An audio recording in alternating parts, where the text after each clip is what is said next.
এটাতে family physician বলে একটা টার্ম আছে।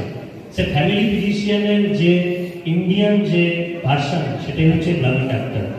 কেন? কারণ পেশেন্টরা যখন ফার্স্ট এনকাউন্টার হয় তখন এই ফ্যামিলি ফিজিশিয়ানদের কাছে আমেরিকাতে প্রথম যায় এবং সে ফ্যামিলি ফিজিশিয়ান প্রথম ডিটেক্ট করে রোগ এবং তারপরে সেখান থেকে রেফার করে যাদের যে সাপোজ কারোর হার্টের সমস্যা হয়ে গেল, ক্যান্সার হয়ে গেল, সার্জেন বা মেডিসিন। তো আপনারা আমেরিকার যে ফ্যামিলি ফিজিশিয়ানস গ্রুপ রয়েছে তাদেরই পার্টটা আপনারা এখন যেটা গ্রামীণ ডাক্তার অ্যাসোসিয়েশন